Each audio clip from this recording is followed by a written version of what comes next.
డోర్‌వేకి స్వాగతం. A manual to self.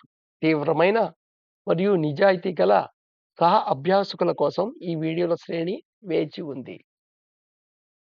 ఇక్కడ నేను గురుస్థానంలో కూర్చొని మటుకు ఏమీ చెప్పట్లేదు. నాకు ఏది అర్థమైందో దాన్ని ఇంకోళ్ళకి కూడా అర్థం చేసుకోవడానికి చేస్తున్నాను అంతే. సో, ఇక్కడ మనం నిన్న చాలా క్రూషియల్ ఇంపార్టెంట్ పాయింట్ ఒకటి తీసుకున్నాం. మామూలుగా మన డివైన్ ఫ్రాగ్మెంట్ ఇలాగా మళ్ళా రీఇన్కార్డినేట్ అవుతుంటుంది. బర్త్, డెత్ అని. డివైన్ ఫ్రాగ్మెంట్ ఇండెక్స్ చేయబడలేదు కాబట్టి, అదే మళ్ళీ మళ్ళీ ఒకే డివైన్ ఫ్రాగ్మెంట్ ఇలా జరుగుతోంది అనుకోవద్దు. ప్రాసెస్‌లో డివైన్ ఫ్రాగ్మెంట్ కూడా యాడ్ అవుతుంటుంది. సో, మనం మనసులో ఏదనుకుంటున్నామో పునర్జన్మ గురించి, ఇక్కడ కొంచెం వేరే విధంగా అర్థమవుతోంది. మీ పాయింట్ క్యాచ్ చేస్తున్నారో లేదో నాకు అర్థం కావట్లేదు గానీ, యాక్చువల్‌గా అంటే ఆత్మ మళ్ళా పుడుతుంది అనంగానే అదే ఆత్మ పుడుతోంది అన్నట్టుగా ఉంటుంది. అలాంటి అర్థం లేదు అని చెప్తున్నమాట ఇక్కడ. ద చాయిస్ అయితే ఈ ప్రాసెస్ అంతా ఎందుకు జరుగుతోంది అంటే, ప్రాసెస్ ఏంటి అంటే నీకు చాయిస్ మాట. ఎగ్జిస్టెన్స్‌తో అవుతూ ఉంటావా ఎవాల్యుయేషన్, లేదా నీ యొక్క డివైన్ ఫ్రాగ్మెంట్ ఏదైతే ఉందో దాని యొక్క గైడెన్స్ తీసుకొని ముందుకు బయటికెళ్తావా? So, choice before you is either to flow with existence, subjecting suffering in numerous life cycles of 17 eternities. ఈ 17 ఎటర్నిటీస్ అని ఎందుకన్నాం? ఎందుకంటే ఒక్కొక్క భూర్భువస్వ ఒక్కొక్కటి 7 ప్లేన్స్. 3 ఏళ్ళు 21 ప్లేన్స్. Downward arc. మళ్ళా అప్‌వర్డ్ ఆర్క్‌లో ఎవల్యూషన్ అవుతున్నప్పుడు అది ఇన్వల్యూషన్ ప్రాసెస్. ఈ ఎవల్యూషన్ ప్రాసెస్, ఇన్వల్యూషన్ ప్రాసెస్ పెద్ద సైకిల్. సో, ఈ ఎవల్యూషన్ ప్రాసెస్‌లో తీసుకుంటే భూలో ఆల్రెడీ 3 ప్లేన్స్ స్టేజ్ దాటిపోయింది. ఫోర్త్ ప్లేన్‌లో ఉన్నాం. అంటే ఇంకా ఎన్ని మిగిలాయి ఎటర్నిటీసు? 17 ఎటర్నిటీస్ మిగిలాయి. ఒక్కొక్క ఎటర్నిటీలో కొన్ని lakhs of cycles. Birth, death cycles. ప్రతి birth, death cycle subject to suffering. Suffering ఉంటుంది. ఎందుకు ఈ సఫరింగ్ ఉంది? ఎందుకు సఫరింగ్ అంటే డివైన్ ఫ్రాగ్మెంట్ ఉంది. దాని గైడెన్స్ తీసుకొని నీకు బయటకి వెళ్ళే రూట్ ఉంది అని నీకు నాలెడ్జ్ రావటం కోసం అది. Otherwise you have to suffer. Just simply suffer మాట. అంటే ఇన్వల్యూషన్ ఆర్క్‌లో నువ్వు ఏదైతే ప్రారంధ కర్మని అక్యుములేట్ చేసావో, ఇక్కడ నువ్వు దాన్ని సఫర్ చేసుకుంటూ వెళ్తుండాలి. అలా తీసుకుంటే ఏదో పనిష్మెంట్‌లా ఉంటుంది. యాక్చువల్‌గా అది ఇస్తున్న సఫరింగ్ ఎందుకని? To learn what need to be learned and to redeem the situation that provided by కర్మ.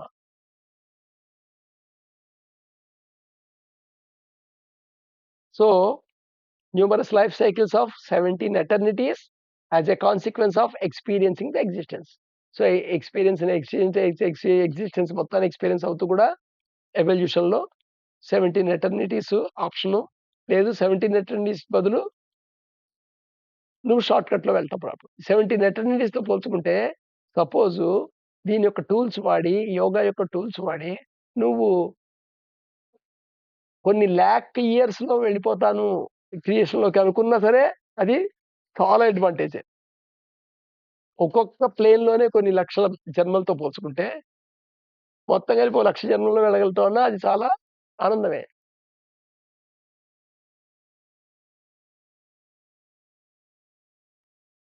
దీని మీద బౌద్ధిస్ట్ మాంక్ స్టోరీ ఒకటుంది.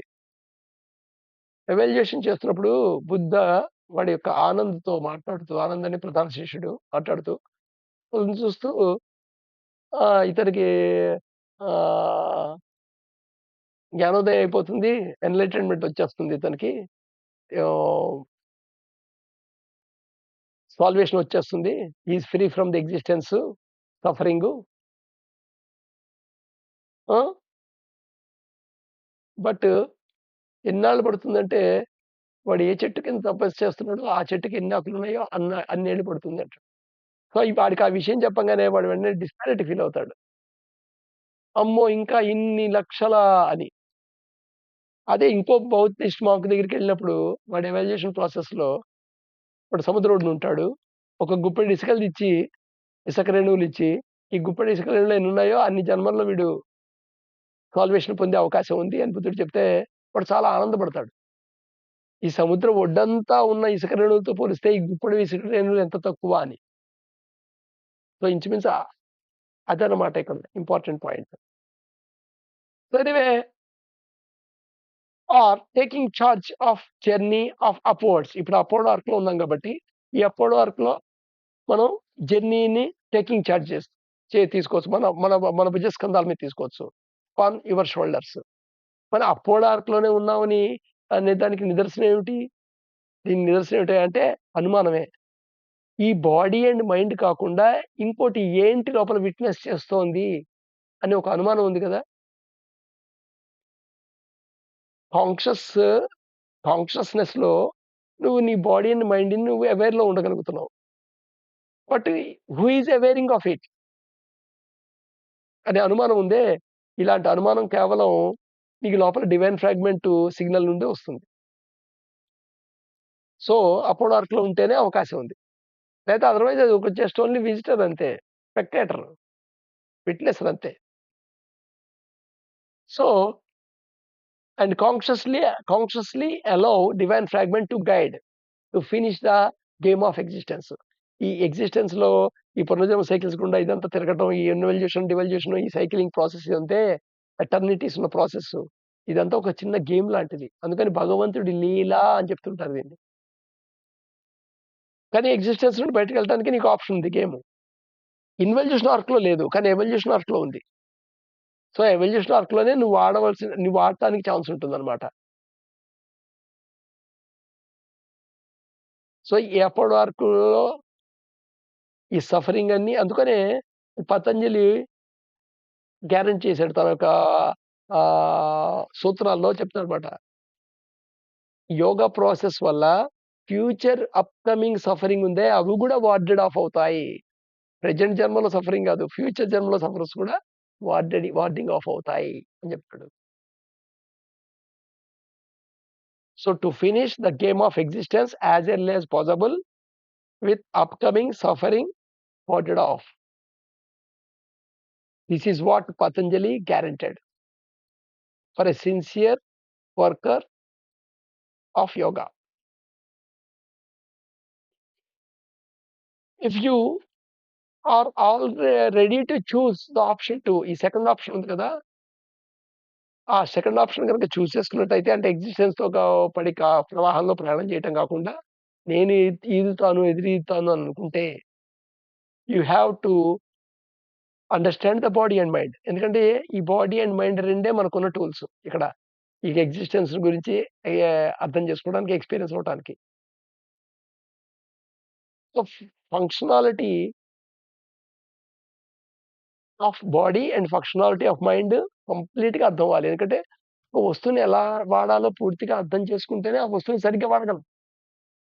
ఇష్టం వచ్చినట్టు ఆ వస్తువుని వాడేసేస్తే ఆ పర్పస్ ఆఫ్ పని జరగచ్చు, జరగపోవచ్చు కదా! You have to understand the nature and functional characteristics of creation and existence. అందుకని ఈ క్రియేషన్, ఎగ్జిస్టెన్స్ యొక్క ఫంక్షనల్ క్యారెక్టరిస్టిక్ కూడా అండర్‌స్టాండ్ చేసుకోవాలి. అందుకోసమే మనం ఈ ఎగ్జిస్టెన్స్, క్రియేషన్ గురించి కూడా తెలుసుకోవడానికి ప్రయత్నం చేసాం. బాడీ అండ్ మైండ్ గురించి కూడా తెలుసుకోవడానికి ప్రయత్నం చేసాం. ఇంకా తెలుసుకుంటాం గూడాను. You have to understand the functional operators. ఇక్కడ ఫంక్షనల్ ఆపరేటర్స్ ఏమున్నాయో అవి గూడా అర్థం చేసుకోవాలి. ఎందుకంటే వాటిని వాడుకొనే మనం ఈ బాడీ అండ్ మైండ్ వర్కౌట్ చేయాలి గాబట్టి. ఏమిటవి? లా ఆఫ్ కర్మ అండ్ రిథమ్ ఆఫ్ ఇన్‌కార్డినేషన్. ఈ ఇన్‌కార్డినేషన్ పునర్జన్మ సైకిల్ యొక్క రిథమ్ ఏదైతే ఉందో, ఆ రిథము అలాగే లా ఆఫ్ కర్మ ఎలా ఆపరేట్ అవుతుంది, ఇవి గూడా అండర్‌స్టాండ్ జేసుకోవాలి. సో, ఈ 3 విషయాలు అండర్‌స్టాండ్ చేసుకుంటే మనం రెండో ఆప్షన్‌ని చూజ్ చేసుకోవచ్చు. నాకసలు రెండో ఆప్షన్ ఒద్దు. నేను భోగభూమి అనుకుంటాను దీన్ని. ఎన్ని జన్మలైతే అన్ని జన్మలలాగా ఉంటాను. ఫస్ట్ ఆప్షనే నేను. ఎగ్జిస్టెన్స్‌తో పాటు నేను